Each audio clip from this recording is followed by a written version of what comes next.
ಈ ವರ್ಷ ಅದೇ ಇವ ಮಾಡ್ತಾರೆ. ಕರ್ಗದಲ್ಲಿ ನಮಗೆ ಯಾರ್ಯಾರ ಪಾಪ ಈ ಅಮ್ಮ ಲೈಟಿಂಗ್ಸ್ ಹಾಕೋರು, ಪ್ರತಿ ವರ್ಷ ಇವರೇ ಲೈಟಿಂಗ್ಸ್ ಹಾಕೋದು. ಪ್ರತಿ ವರ್ಷ ಕರ್ಗಕ್ಕೆ ವೀರ್ ಕುಮಾರ್ಗೆ ಹೂನಾರ ಕೊಡೋದು ಇವರೇನೆ. 5,000 ವೀರ್ ಕುಮಾರ್ ಬರ್ತಾರೆ. ಮಲ್ಗೆ ಹೂವಾರ, ನೀವು ಮಲ್ಗೆ ಹೂವಾರ ಯಾಕೆ ಹಾಕ್ತೀರಾ, ಸುಗಂಧರಾಜ ಹಾಕಿ ದುಡ್ಡು ವೆಚ್ಚ ಯಾಕೆ ಮಾಡ್ತೀರಾ ಅಂತ ಹೇಳ್ತಾರೆ. ಇವಾಗ ಹೊಸದಾಗಿ ಬಂದಿರೋ ಕೆಲ ಅಧಿಕಾರಿಗಳು, ಅವ್ರಿಗೆ ಕರ್ಗದ ಬಗ್ಗೆ ಏನೂ ಗೊತ್ತಿಲ್ಲ. ಅವ್ರೇನ್ ಮಾಡ್ತಾರೆ, ನೀವು ಮಲ್ಗೆ ಹೂವು ಯಾಕೆ ಯೂಸ್ ಮಾಡಬೇಕು, ಸುಗಂಧರಾಜ ಹಾಕಿ ಮತ್ತೊಂದು ಮಾಡಿ ಅಂತ ಹೇಳಿ ಕರ್ಗದಲ್ಲಿ ಪಾಪ ನಮ್ಮ ರಾಮಲಿಂಗಾರೆಡ್ಡಿ ಸಾಹೇಬ್ರು ಮತ್ತೆ ಮಿನಿಸ್ಟ್ರು ಇವರು DCM ಸಾಹೇಬ್ರೆಲ್ಲ ಬಂದು ಹೇಳ್ತಾರೆ, ನೋಡಪ್ಪ ನೀವೇನು ಕರ್ಗ ಮಾಡ್ತಾ ಇದ್ದೀರೋ ಬ್ಯಾಂಕ್ ರಜಾ, ಕರ್ಗ ಆದಮೇಲೆ ನಿಮ್ಮ ದುಡ್ಡು ನಿಮ್ಗೆ ಸೇರುತ್ತೆ ಅಂತ. ನಾವು ಇವಾಗ ಕೊಡ್ತಾರೆ ಅವಾಗ ಕೊಡ್ತಾರೆ ಅಂತ ನಾನು ಇವ್ರಿಗೆಲ್ಲ ಹೇಳ್ಕೊಂಡ್ ಬರ್ತೀನಿ, ಬಿಡಿ ಎಲ್ಲೋಗುತ್ತೆ, ಬಜೆಟಲ್ಲಿ ದುಡ್ಡಿದೆ ಅಂತ. ಇವಾಗಲೂ ಬಜೆಟಲ್ಲಿ 1 ಕೋಟಿ 10 ಲಕ್ಷ ಅಲ್ಲೇ ಇದೆ. ಇನ್ನೊಂದು ಡಾಕ್ಯುಮೆಂಟ್ಸ್ ತರಿಸ್ಕೊಳ್ತೀನಿ, ನನಗೆ ಅದು ತರಿಸ್ಕೊಂಡಿದ್ದೆ, 1 ನಿಮಿಷ ನಾನು ಬೇವ್ತ್ಕೊಂಡ್ಬಿಟ್ಟೆ.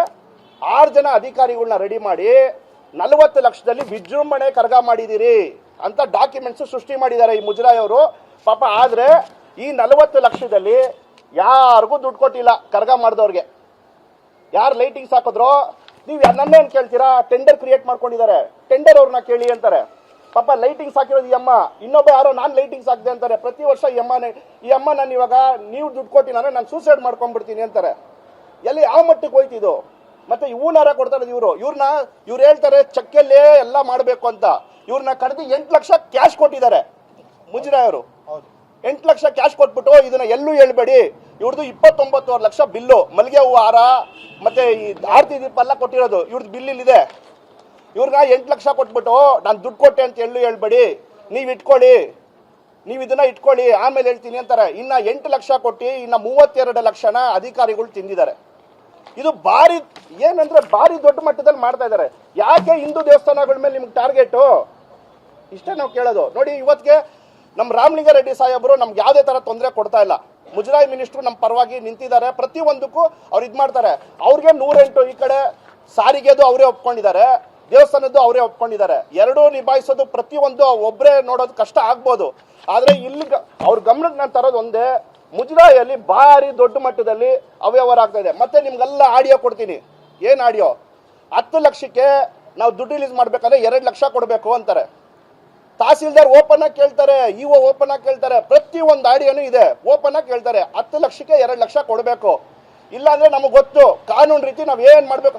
ಅವರೆಲ್ಲ ಒಂದು ಪೇಪರ್ ಪೆನ್ನಲ್ಲಿ ಗೀಚ್ಬಿಡ್ತಾರೆ, ಅಧ್ಯಕ್ಷರು ಸರಿ ಇಲ್ಲ, ಇವ್ರು ಸರಿ ಇಲ್ಲ, ಅವ್ರಿಗೆ ದುಡ್ಡು ಕೊಟ್ಟಿಲ್ಲ ಅಂದ್ರೆ ನಾವು ಸರಿ ಇಲ್ಲ. ನೀವು ಇವ್ರು ಸರಿ ಇಲ್ಲ ಅಂತ ಹೇಳ್ತಾರಲ್ಲ, 1 ಕೋಟಿ 10 ಲಕ್ಷ BBMP ನಲ್ಲೇ ಬಿದ್ದಿದೆ. ಅವ್ರು BBMP ಕಮಿಷನರ್ ಇವಾಗಲೂ ಕೇಳ್ತಾರೆ, ನೀವು ಧರ್ಮರಾಯ ಸ್ವಾಮಿ ದೇವಸ್ಥಾನ ದುಡ್ಡು ಯಾಕೆ ತಗೊಂಡಿಲ್ಲ ಅಂತ. ನಾನು ಒಂದು ಕೋರ್ಟಲ್ಲಿ ಹೇಳಿದ್ದೀನಿ, ನನಗೆ ದುಡ್ಡು ಕಾಸಿಗೆ ನಾನು ಎಂಟ್ರಿ ಆಗಲ್ಲ ಅಂತ. ಅದಕ್ಕೋಸ್ಕರ ನಾವು ಆ ದುಡ್ಡು ಕಾಸಿಗೆ ಎಂಟ್ರಿ ಆಗ್ತಾ ಇಲ್ಲ. ಆದ್ರೆ ಇಲ್ಲಿ ಸಮಸ್ಯೆ ಏನಾಗ್ತಾ ಇದೆ ಅಂದ್ರೆ, ಪಾಪ ಕಷ್ಟಪಟ್ಟವರೆಲ್ಲ ಏನ್ ಗತಿ ಆಗ್ಬೇಕು. ಪ್ರತಿ ವರ್ಷ ಹೋದ ವರ್ಷ ನಿಮ್ಗೆಲ್ಲ ಗೊತ್ತು, ಕರ್ಗದ ದಿವಸ ಬಂದು ಮಾತು ಕೊಡ್ತಾರೆ, ನಾವು ಕರ್ಗ ನೀವು ನಡೆಸಿದ್ದೀರಾ, ನಾವು ಒಪ್ಕೊಳ್ತೀರಿ, ನಿಮಗೆ ದುಡ್ಡು ಕೊಡ್ತೀರಂತ. ಕರ್ಗಾಗಿ ಮಾತಾಡಿ ಸರ್, ಕೇಳ್ತಾ ಇದಾರೆ. ಅಲ್ಲ, ಆಡಿಯೋ ಇದೆ, ನಿಮಗೆ ಮೊಬೈಲ್ ಕಳಿಸ್ತೀನಿ, ಈಗ ಎಲ್ರಿಗೂ ಕಳಿಸ್ತೀನಿ, ಆಡಿಯೋ ಇದೆ. ನೀವು ಇವಾಗ ಹೇಳ್ತಾರೆ ಈಗ ವಸ್ತ್ರಪೇಟ ಬಿಲ್ ಮಾಡಿಲ್ಲ ಮೇಡಮ್. ಈಗ ಇವ್ರು ಮಾಡಿದಾರಲ್ಲ, ಇವ್ರಿಗೆ ನಾನೇ ನಿಂತ್ಕೊಂಡು ದುಡ್ಡು, ಇವಾಗ ಇವ್ರು ಅವ್ರ ಹತ್ರ ಕೇಳ್ತಾ ಇಲ್ಲ. ಇವ್ರು ಯಾರು ಅವ್ರ ಹತ್ರ ಇವಾಗ ದೇವಸ್ಥಾನ ಹತ್ರ ಸಿಕ್ಕೋದು ನಾನು, ಯಾರಿಗ ಹೋಗುತ್ತೆ, ಅಧ್ಯಕ್ಷರನ್ನ ಕೇಳ್ತಾರೆ. ಯಾರ ಹತ್ರ ಕೇಳ್ತಾರೆ, ಅಧ್ಯಕ್ಷರನ್ನ ಕೇಳ್ತಾರೆ. ನಾವು ಮುಜರಾಯಿ ಮೇಡಮ್, ಹೋದ ವರ್ಷ ನವೀನ್ ಅಧಿಕಾರಿ, ಈ ವರ್ಷ ಇಲ್ಲ, ನಾಗರಾಜ್ ಅನ್ನೋರು ಬಂದಿದ್ದಾರೆ.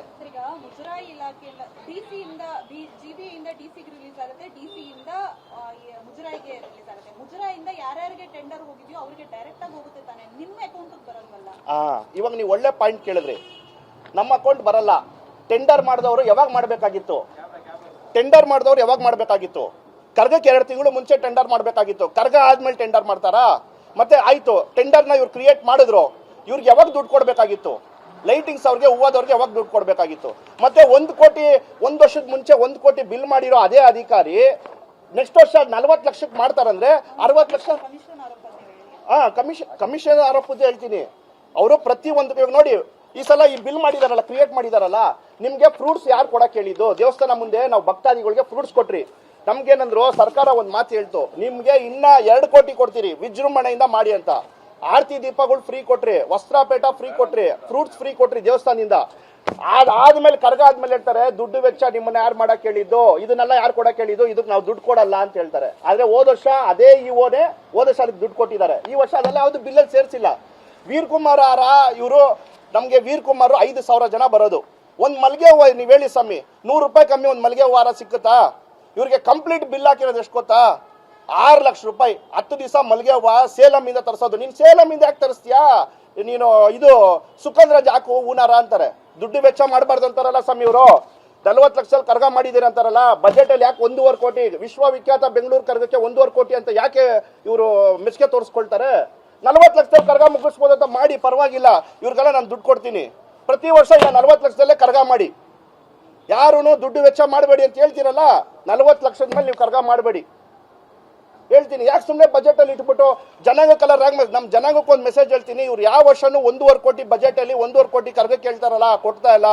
ಇದೆಲ್ಲ ಜನಾಂಗಕ್ಕೂ ತಿಳ್ಕೊಳ್ಳಿ. ಮತ್ತೆ ಧರ್ಮರಾಯ ಸ್ವಾಮಿ ದೇವಸ್ಥಾನ, ಹಿಂದೂ ದೇವಸ್ಥಾನದವರೆಲ್ಲ ಇದೆಲ್ಲ ತಿಳ್ಕೊಳ್ಳಿ. ಯಾಕಂತ ಹೇಳಿದ್ರೆ ಎಷ್ಟೋ ಜನ ನೋವು ಅನುಭವಿಸ್ತಾ ಇದ್ದೀರಾ. ಪ್ರತಿಯೊಬ್ರು ಬನ್ನಿ. ಇದಕ್ಕೆ ನಾವು ಇದಕ್ಕೂ ಮೇಲೆ ಸುಮ್ಮನೆ ಇದ್ರೆ ಇವ್ರದ್ದು ಅತಿರೇಕಕ್ಕೆ ಹೋಗುತ್ತೆ.